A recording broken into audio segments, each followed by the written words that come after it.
بسم اللہ الرحمن الرحیم۔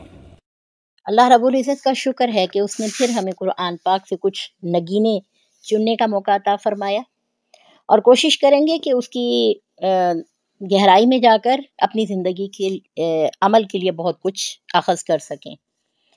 یہ سورۃ الحاقہ ہے جس میں اللہ رب العزت ارشاد فرماتے ہیں فَأَمَّا مَنْ أُوتِيَ كِتَابَهُ بِيَمِينِهِ فَيَقُولُ هَاؤُمُ اقْرَءُوا کتابیہ انی ظننت انی ملاق حسابیہ۔ صدق اللہ العظیم و صدق رسولہ النبی الکریم۔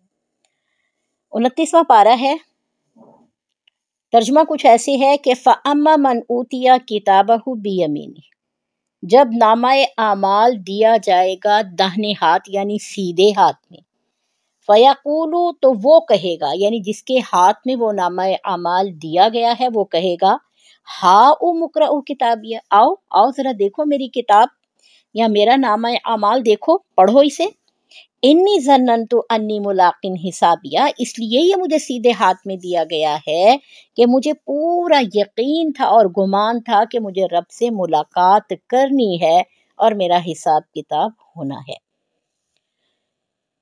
دیکھیے ہم یہاں پر جو زندگی گزار رہے ہیں نا، اگر ہم اس آیت کی گہرائی میں جائیں نا تو یہ زندگی بالکل بے معنی ہو کر رہ جائے گی۔ ایسے لگے گا جیسے اس دنیا میں ہم صرف کھیل اور تماشے کے لیے آئے ہیں، ہم جو کچھ کر رہے ہیں وہ بالکل بے معنی ہے، اس میں کوئی مطلب کہ مقصد حیات نہیں ہے، جبکہ اللہ تعالیٰ نے ہمیں اتنی لمبی زندگی دنیا میں بھی اور آخرت میں بھی جو دی ہے، وہ دنیا میں بھی ایک مقصد لے کر آئی ہے، اور اسی مقصد کا نچوڑ اور نتیجہ ہمیں آخرت میں ملنے والا ہے۔ کوئی بھی انسان یہ نہیں کہے گا کہ میں دنیا پہ فضول ہی آ گیا، اس طرح تو پھر انصاف کا جو عنصر ہے وہی ختم ہو جائے گا۔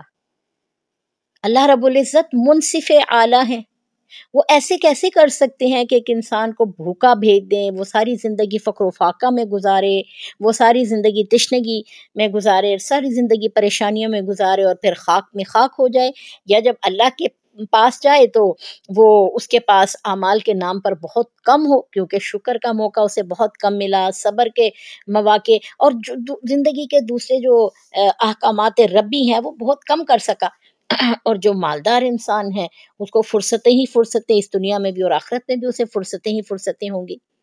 تو یہاں نبی اکرم صلی اللہ علیہ وسلم کی بڑی خوبصورت بات یاد آ گئی۔ آپ نے فرمایا کہ ایک جو غریب انسان ہے وہ امیر کی نسبت 500 سال پہلے جنت میں داخل ہو جائے گا، اور انصاف کا تقاضا بھی یہی ہے۔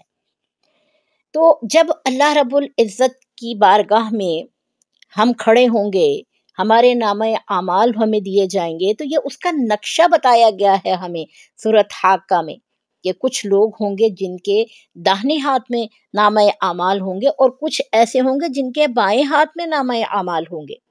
تو یہاں ذکر ہے ان کا جن کے دانے ہاتھ یعنی سیدھے ہاتھ میں نامہ اعمال ہوں گے، تو وہ اپنے نامہ اعمال سے اتنے مطمئن ہوں گے، اتنے خوش ہوں گے، اتنے بے فکر ہوں گے کہ وہ دوسروں کو دعوت دیں گے۔ جیسے دنیا میں کسی بچے کا رزلٹ آتا ہے نا، اور وہ اچھی پوزیشن میں پاس ہوتا ہے، کسی اچھے اس کے پاس اچھا رزلٹ ہوتا ہے، تو وہ اپنے دوستوں کو بھی بلاتا ہے، یہ ہے میرا رزلٹ، دیکھو میرے کتنے اچھے مارکس آئے، کیونکہ مجھے پتا تھا امتحان ہونا ہے، مجھے پتا تھا پھر اس کا رزلٹ نکلے گا، مجھے پتا تھا یہ رزلٹ ہمارے سامنے بھی آئے گا۔ الحمدللہ میرے وقت کا بہترین فائدہ اٹھایا، اپنی زندگی میں جو مقصد کلاس روم میں مجھے دیا گیا تھا میں نے اسے پورا کیا، تو آج میں سرخرو ہوں۔ ہم بھی اس دنیا میں کمرہ امتحان میں بیٹھے ہیں، کلاس روم میں بیٹھے ہیں۔ ہمارے استاد اول نبی اکرم صلی اللہ علیہ وسلم، اور اس کے بعد ہر ایمان والا جو متقی پرہیزگار عالم ہے وہ ہمارا استاد ہے۔ ہم کمرہ امتحان میں ہیں، پہلے ہم کلاس روم میں ہوں گے اور پھر ہم کمرہ امتحان میں آ جائیں گے، اور پھر کمرہ امتحان میں، بلکہ ہم تو ہیں ہی کمرہ امتحان میں۔ صبح شام ہمارے پیپرز جو ہیں حل ہوتے ہیں، صبح سے شام تک، شام سے صبح تک ہم جو عمل کرتے ہیں وہ تحریر کر لیے جاتے ہیں۔ دو منکر کرام کاتبین ہمارے دانے بانے بیٹھے ہوئے ہیں، ایک ایسا لکھنے والے جو بہت ایمانداری کے ساتھ ہمارا ہر عمل محفوظ کر دیتے ہیں۔ اور یہ دفتر ہمارے صبح کو یا شام کو یا تو علیین میں جاتے ہیں یا سجیین میں جاتے ہیں۔ علیین کیا ہے؟ جہاں پر ہم نیک لوگوں کے نامہ اعمال جمع ہوتے ہیں، اور سجین کیا ہے؟ جہاں پر برے لوگوں کے نامہ اعمال جمع ہوتے ہیں۔